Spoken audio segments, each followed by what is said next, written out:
হাওয়া আলাইহিস সালাম এবং আদম সন্তান সবাইকেই সৃষ্টি করেছেন, উদ্দেশ্য হচ্ছে আল্লাহ পাক আমাদেরকে জান্নাত দিতে চান। আল্লাহ পাক চান যে আমরা যেন জান্নাতে যাই। যদি আমরা জান্নাতে যেতে না পারি পরকালে, একটা কারণে যেতে পারবো না, অনলি একটা কারণ, সেটা হলো আমাদের নিজের দোষে।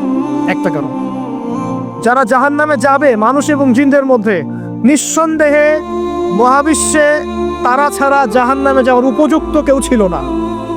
ও জাহান্নামে যাওয়ার উপযুক্ত ছিল বলেই আল্লাহ পাক তাকে জাহান্নামে পাঠাবেন। আর যারাই জান্নাতে যাবে প্রত্যেকেই শুধু আমলের বদৌলতে যাবে না, বরং আল্লাহ পাকের রহমতেই যাবে। কেউই তার আমল দিয়ে জান্নাতে যেতে পারবে না।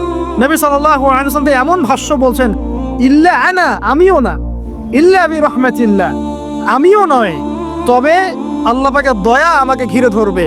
আল্লাহ পাকের রহমত যাদের উপরে বর্ষিত হবে তারাই জান্নাতে যাবে ইনশাআল্লাহ। কে আমল দিয়ে যেতে পারবে? যত আমলই করি বলা যাবে না এই আমলের বদৌলতে জান্নাতে যেতে পারবো। আল্লাহ পাক দয়া না করলে হবে না। আল্লাহ পাক চান যে আদম সন্তান যেন জান্নাতেই যায়। এই কারণেই সৃষ্টি করা, এই কারণেই আপনার ওহী ভিত্তিক গ্রন্থগুলো পাঠানো, এই কারণে নবী রাসূল পাঠানো, আলেম ওলামা সৃষ্টি করা, মানুষকে সতর্ক করা, হায়াত দেয়া, বারংবার জীবনে চলতে ফিরতে আপনাকে অ্যালার্ম করা হয়, আল্লাহর পথে ফিরে আসেন, আল্লাহর পথে ফিরে আসেন। অ্যালার্ম করা হয় না? বিপদ দিয়ে আপনাকে অ্যালার্ম করা হয় আল্লাহর পক্ষ থেকে। আপনি চলতে পথে হোঁচট খান, আল্লাহ আপনাকে অ্যালার্ম দেন, ফিরে আসো। চলছেন বিপথে, আল্লাহ পাক অ্যালার্ম দেন, ফিরে আসো। আল্লাহ পাকের পক্ষ থেকে কিন্তু এগুলো আসে। অদ্ভুত একটা হাদিস বললাম, অদ্ভুত বলতে বলছি অ্যামেজিং হাদিস, যে একজন সাহাবী বলছেন, সালমান রাদিয়াল্লাহু আনহু, তিনি বলছেন যে যখন মুমিনের উপর বিপদ আপদ বালা মুসিবত আসে, তখন মুমিনের এই বিপদ আপদ বালা মুসিবত রোগ শোকের বদৌলতে আল্লাহ পাক তার গুনাহগুলোকে মাফ করে দেন এবং তার মর্যাদাকে বাড়িয়ে দেন, এবং সে আল্লাহর দিকে ফিরে আসার অনুশোচনা করার সুযোগ পায়। আর যখন কাফের মুশরিক বা ফাসিক মানুষকে এইসব রোগ ব্যাধি, বিপদ আপদ বালা মুসিবত ঘিরে ধরে, তার দৃষ্টান্ত সেই উটের ন্যায় যে উটটাকে তার মালিক বেঁধে রেখেছে, এরপর ছেড়ে দিয়েছে। সে উটটা বুঝতেও পারলো না কেন তার মালিক তাকে বেঁধে রাখলো আর কেনই বা তাকে ছেড়ে দিল। কথাটা কি বুঝতে পারছেন? যারা আল্লাহ দ্রোহী, তাদের উপর যখন বিপদ আপদ বালা মুসিবত আসতে থাকে, তারা বুঝে না যে কি জন্য আসলো আর কেন চলে গেল। কিন্তু মুমিন ব্যক্তি যারা মুসলিম, আল্লাহর অনুগত, তাদের বিষয়টা হচ্ছে এমন, বিপদ আপদ বালা মুসিবত রোগ ব্যাধি তাদেরকে আল্লাহর দিকে ফিরিয়ে নিয়ে আসবে ইনশাআল্লাহ। দেখুন, এই যে পৃথিবীতে নামিয়ে দেয়া, এরপর আল্লাহর পক্ষ থেকে ঐশী গ্রন্থগুলো পাঠানো, নবী রাসূল পাঠানো, আলেম ওলামা পাঠানো, আপনাকে হায়াত দেয়া, আপনাকে রিজিক দেয়া, এই শ্বাস নেওয়ার ক্ষমতা দেয়া, আপনাকে জ্ঞান বুদ্ধি দেয়া, বিবেক দেয়া, 3 বেলার খাবার, পোশাক, স্ত্রী সন্তান, কি দেয়নি আল্লাহ রাব্বুল আলামিন। এই যে সমস্ত নিয়ামতগুলো দেয়া, এগুলোর একটা উদ্দেশ্য, আপনি আমি যেন এটাকে উপলব্ধি করি যেগুলো আল্লাহর পক্ষ থেকে আসছে এবং আল্লাহর দিকে আমরা অভিমুখী হই, এছাড়া কোনো উদ্দেশ্য নাই। সামনে যান, নূহ আলাইহিস সালাম, একদিন 2 দিনেই কি আল্লাহ পাক তার কওমকে ধ্বংস করে দিয়েছেন? 950টা বছর আল্লাহ রাব্বুল আলামিন সময় দিয়েছেন কওমকে, আল্লাহর দিকে ফিরে আসো, আল্লাহর দিকে ফিরে আসো। নবী দাওয়াত দিয়েছেন প্রায় 950 বছর। যখন তারা ফিরে আসে নাই, তারপরে আল্লাহ রাব্বুল আলামিন গজব দিয়ে ধ্বংস করেছে। কারণ আমি বলেছি একটা কথা, আল্লাহ পাক শুধু রহমানুর রহিমই নন, বরং তিনি কিন্তু কঠোর শাস্তিদাতা, শদীদুল ইকাবও বটে। সামনে আরো যান, ইব্রাহিম আলাইহিস সালাম, একা একটা মানুষ নমরুদের সাথে ফাইট করছেন, আগুনে ফেলেই দিল, সে আগুনকে আল্লাহ পাক ঠান্ডা করে ফেললেন। এটা কি আল্লাহ পাকের দয়া নয়? তার সন্তান ইসমাইলের কুরবানিটা দেখেন, আল্লাহ পাক বলেছেন কুরবানি করো, তিনি ডানে বামে প্রশ্ন করেন নাই। আমরা অনেক প্রশ্ন করতাম, কেন করব? শিশু সন্তান, নিষ্পাপ, এটার কোনো যুক্তি আছে কিনা, লজিক আছে কিনা?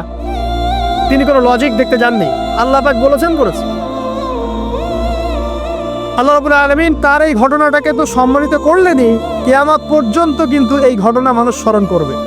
দয়া দেখেন, তার সন্তানের খাবার নাই, পানিও নাই, অলৌকিকভাবে আল্লাহ রাব্বুল আলামিন জামজাম কূপ সৃষ্টি করলেন, কিয়ামত পর্যন্ত থাকবে ইনশাআল্লাহ। দয়া নাই? এই কূপটা দেখলেই তো মুসলিম হওয়া যায়। এই জামজাম কূপটা দেখলেই তো মুসলিম হয়ে যাওয়া উচিত মানুষের। কোত্থেকে আসলো এই কূপ? এই পানির এত বৈশিষ্ট্য কেন? কখনো শেষ হচ্ছে না কেন?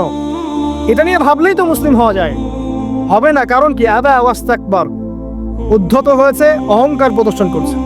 অহংকার মানে এই নয় যে আপনি সুন্দর জামা পরছেন, আপনি সুন্দর কাপড় পরছেন, আপনি ভালো একটা বাড়ি করেছেন, এটা অহংকারের পরিচয় নয়। বরং অহংকারের পরিচয় হচ্ছে বাতারুল হাক্কি ওয়া গামতুন নাস, সত্য জিনিস যেটা স্পষ্ট এটাকে অস্বীকার করা আর অন্য মানুষকে ছোট করা, তুচ্ছ তাচ্ছিল্য করা, এই হলো অহংকারের পরিচয়। ইউনুস নবীর কথা মনে আছে আপনাদের? ওই যে মাছের পেটের মধ্যে 3 দিন 3 রাত ঘুরছে আর ঘুরছে, একজন নবী হয়ে তাকে এই অবস্থা ফেস করতে হচ্ছে। এক পর্যায়ে তিনি বুঝতে পারছেন যে আমার কিছু একটা তো ভুল হয়েছে।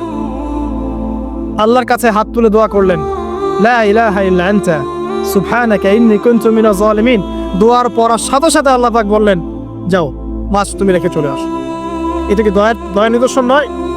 শুধু তাই নয়, তাকে যখন দ্বীপে নামিয়ে দেওয়া হয় তিনি অসুস্থ ছিলেন। আল্লাহ পাক সূরা সাফফাতের মধ্যে বলেছেন যে আমি তার পাশে লাউ গাছ উৎপন্ন করলাম। কোন গাছ? খেতে পারেন এর শাক এবং এই যে ফল, এটার মধ্যে নিঃসন্দেহে এমন এমন কিছু উপাদান আছে যেটা হয়তো আমরা জানিও না, আবিষ্কার করা হয়নি। তিনি সুস্থ হয়ে গেলেন আলহামদুলিল্লাহ। কোথায় যাবেন? যে কোনো জায়গায় যান।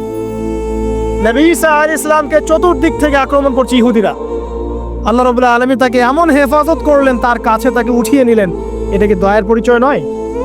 এই যে একটু আগে তেলাওয়াত করলো শুরুর আগে নবী মূসা আলাইহিস সালামের ঘটনা।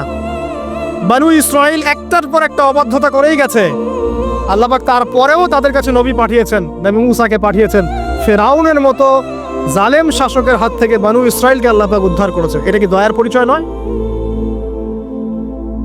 নবী মূসা আলাইহিস সালাম গাছের নিচে বসে আছেন, খাবার নাই, বাসস্থান নাই, কিচ্ছু নাই, বরং তার গায়ে একটা অপবাদ দেওয়া হয়েছে যে তিনি নাকি একজন মানুষকে খুন করেছেন।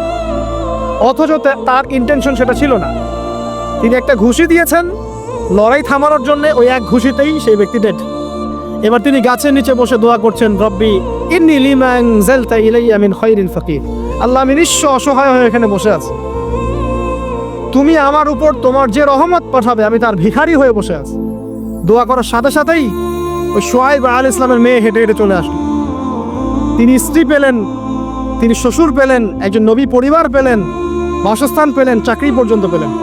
8 বছর তিনি রাখালি করেছেন শুআয়ব আলাইহিস সালামের ফার্মের মধ্যে। দয়া মুহূর্তেই চলে আসবে, শুধু আল্লাহর দিকে অভিমুখী হলেই হয়, এগুলো দয়া। ইলমের উপরে কিচ্ছু নাই। এই ইলমটা আল্লাহ পাক কাকে শিক্ষা দিয়েছেন? আদম আলাইহিস সালামকে। আমরা তো শিখেছি সমাজবিজ্ঞান বইগুলোতে যে আমাদের পূর্বপুরুষরা নাকি গুহায় থাকতো আর গাছের ছাল পাতা খেয়ে থাকতো, তাই না? লতা পাতা খেয়ে থাকতো, গাছের ছাল পাতা খেয়ে থাকতো, পোশাক পরতো আর কি। বোগাস, ডাহা, মিথ্যা কথা। আল্লাহ রাব্বুল আলামিন সূরা বাকারা এবং সূরা আরাফ পড়ে দেখেন, আল্লাহ পাক বলছেন যে আদম আলাইহিস সালামকে আল্লাহ পাক সমস্ত নাম জ্ঞান শিক্ষা দিয়েছেন। মহাবিশ্বের যে প্রয়োজনীয় জ্ঞানগুলো আছে সেগুলো আল্লাহ পাক আদমকে শিখিয়েছেন আলাইহিস সালাম। ওয়াল্লামা আদামাল আসমাআ কুল্লাহা, আল্লাহ পাক আদমকে সমস্ত নাম শিক্ষা দিয়েছেন। আমাদের পিতা মাতারা মূর্খ ছিলেন না, তারা সৃষ্টি থেকেই জ্ঞানী ছিলেন।